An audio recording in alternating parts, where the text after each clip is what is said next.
Al-qalibu lahu amalun. Raga kita punya amal. Wal qalbu lahu amalun. Dan hati juga punya amal. Jadi amalan raga dan amalan jiwa. Raga punya amalan, jiwa juga punya amalan. Amalannya raga yaitu melaksanakan perintah-perintah Allah sesuai dengan syariatnya.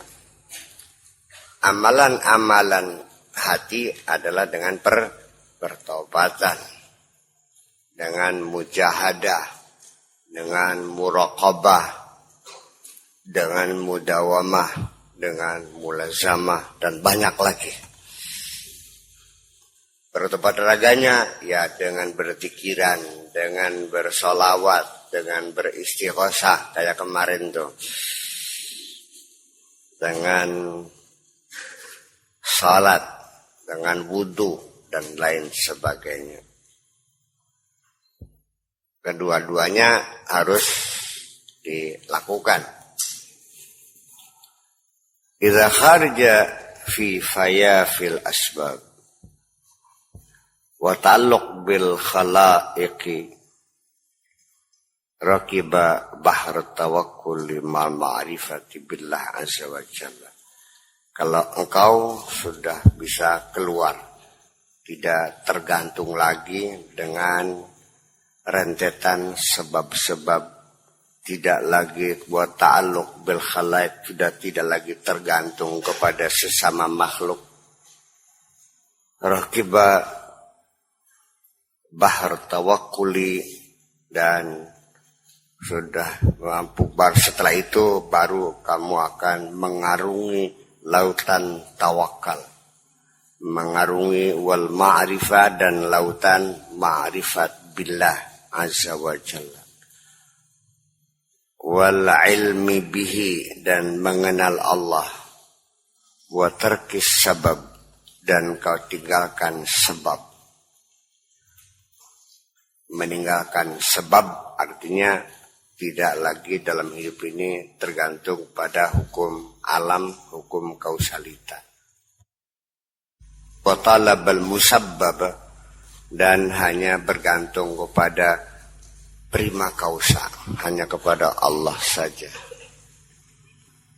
Baru setelah itu semuanya baru silakan mengarungi lautan tawakal.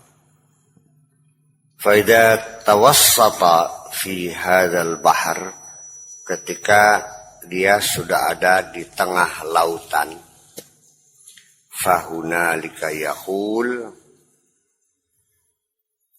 disitulah baru dia akan mengatakan alladzi khalaqani fahuwa yahdi, yang menciptakan aku itulah yang memberikan aku hidayah kepadaku. Seperti itu. Jadi artinya dalam proses pembelajaran, belajar benar nih, ya prosesnya harus secara kronologis, harus secara sistematis. Nggak bisa amburadul. Seperti itu.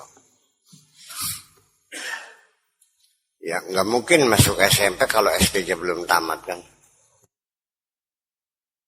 Tidak mungkin pertobatan hanya hatinya saja, raganya masih tetap melakukan kemaksiatan.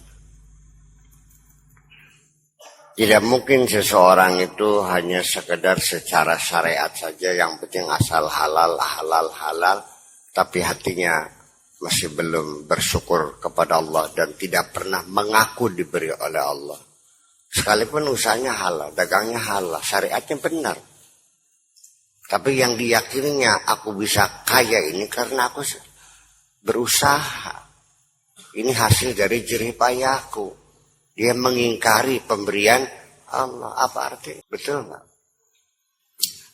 Mungkin nggak seorang santri di sini belajar, sekolahnya rajin, sholatnya berjamaah rajin, anaknya pintar, nggak pernah bolos, sampai dia menjadi ustadz.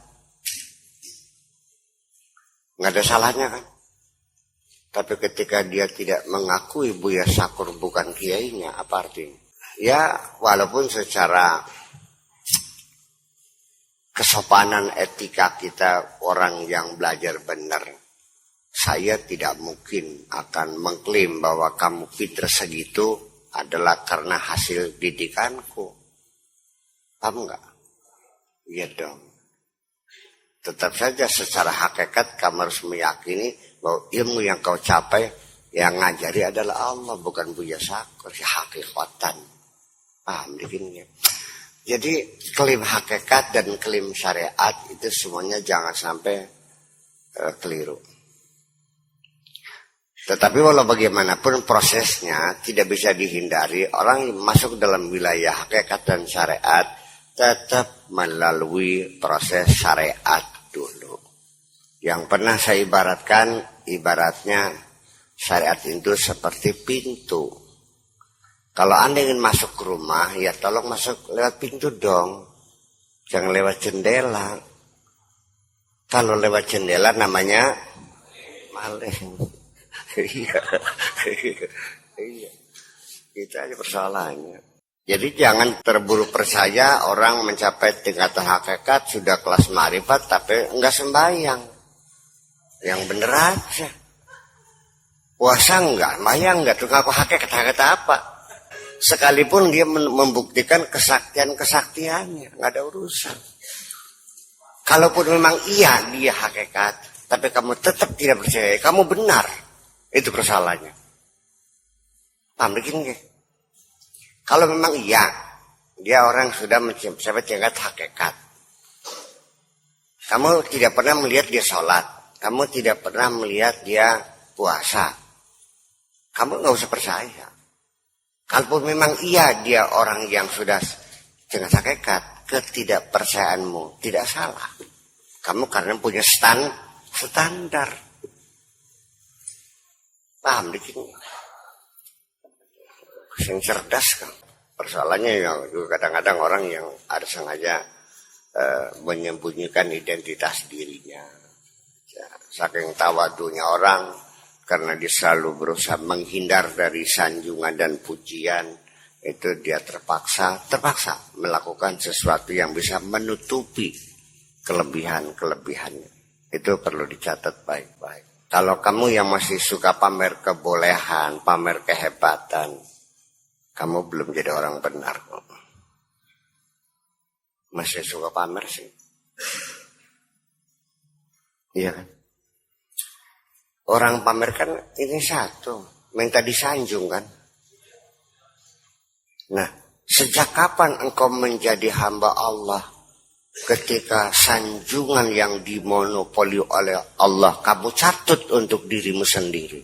Paham nih kita ngomong? Bagaimana Anda menjadi orang benar?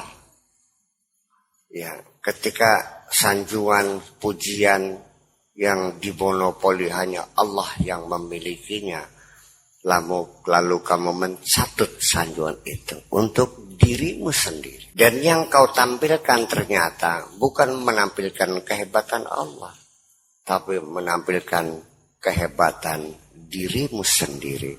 Dan itulah namanya the high treason, pengkhianatan besar terhadap Tuhan. Ya itu kan sehari-hari umumnya manusia kan seperti itu. Iya. Apa kamu ingin tetap menjadi orang-orang seperti itu yang disebut orang awam itu? Nggak pengen jadi orang khusus? Nggak pengen jadi khusus? Jadi khawas? Kalau khawas mah banyak di toko khawas mah. Itu salahnya. Ya minimal kepengen aja dulu lah. Ya, terus belajar mencoba kan gitu. Sebenarnya di penghujungnya saya tidak bukan mengajak kamu miskin, mengajak kamu menderita, tidak. Saya mengajak kamu damai di dunia ini, tenang dan damai, dan mendapatkan satu kebahagiaan yang tidak mampu orang mengertinya, memahaminya. Karena kebahagiaan yang akan kau capai tidak akan pernah dilihat oleh mata siapapun. Dan tidak pernah terdengar oleh telinga siapapun. dan tidak pernah terfikir oleh akal siapapun. Mala ainun ra'at wala udhunun sami'at wala khatara ala qalbil basyari. Salah satu cirinya sudah tidak ada lagi rasa ketakutan dan tidak ada lagi rasa kesedihan di hatimu itu. Semuanya adalah kebahagiaan, damai. Itulah nafsul mutmainnah. Pengen? Coba dong. Iya. Sebab kalau tidak kamu mencapai kebahagiaan yang sejati semacam itu, nonsen. Kamu akan mendapatkan kebahagiaan sekalipun kamu punya mobil Rolls Royce 300, sekalipun kamu punya pesawat terbang 1000, sekalipun uangmu 1000 triliun, semakin banyak harta yang kau miliki, disitulah penderitaan kamu. Itu jadi persoalannya. Jadi artinya bahwa kalau belum sampai tingkatan damai yang saya maksudkan, maka semakin banyak hartamu, kamu semakin dicengkram, dikuasai oleh harta itu.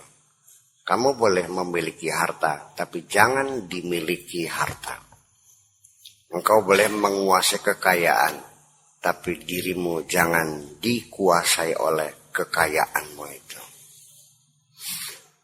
Yang membuat kamu menderita karena ternyata kekayaanmu yang menguasai dirimu. Kekayaanmu yang melarang kamu tidur. Kekayaanmu yang menyebabkan nafsu makanmu jadi hilang.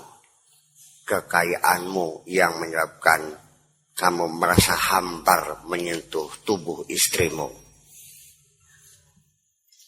Dimek kenyenyes adem cilep. Langka deradat, langka dredet. Anyep cilem. Nangka nikmatem, bo. Ya rabena, Kang wis beli demen taning kita. Iya. Iya. Kusi adem bae. Ora iya, ora mbok. Karena otaknya mikirin dunia saja. Iya. Sehingga dia tidak mengerti bahwa istri yang di sampingnya sangat merindukan dirimu itu.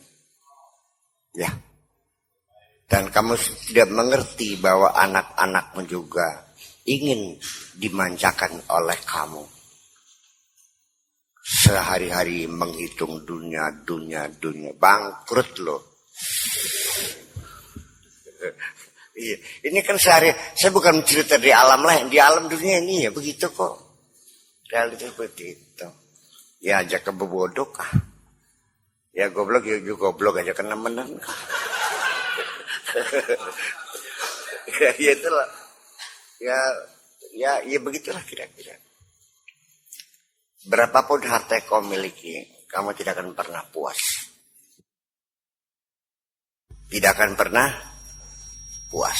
Tidak akan pernah merasa cukup. Selalu merasa kurang. Dan kurang. Berapapun. Sekarang kamu akan mengatakan 100 triliun itu luar biasa. Ketika engkau sudah punya uang sebesar itu, bukannya kamu merasa puas punya harta, malah engkau semakin serakah. Dan akan tega-tegaan kok. Ya. Kalau perlu menggadaikan negeri ini. Kalau perlu mengorbankan rakyat ini untuk keserakahanmu itu. Ya. Dan itulah makanya di sejak awal. Coba kita kembali lagi. Langkah awalnya. Ya gulamu la takun ma'an nafas wala ma'al hawa. Jangan bersahabat dengan nafsu. Jangan berkawan dengan hawa. Wala ma'ad dunya. Dan jangan bersahabat dengan dunia. Wala ma'al akhir. akhirat sekalipun. Hilangkan imajinasimu tentang sorga. Hilangkan imajinasimu tentang sorga. Bidadari-bidadari yang perawan-perawan, yang cantik jelita, si matane blorok-blorok, sing bokonge bahenol. Ternyata ibadahmu yang selama ini tidak pernah merindukan Allah, merindukan bokong-bokong bidadari. Sementara bidadari belum kelihatan, bokong-bokong artis yang kamu hayal. Kayak memakenin apa di surga. Agaknya di surga juga seperti ini bokongnya itu. Ya, kalau engkau melihat pemandangan yang indah itu, sebatas Anda menikmati, nggak ada masalah. Sebatas mata menikmati indahnya gunung yang hijau itu. Menikmati sinar matahari yang cerah itu, silakan. Tapi jangan sampai masuk ke dalam otak kamu.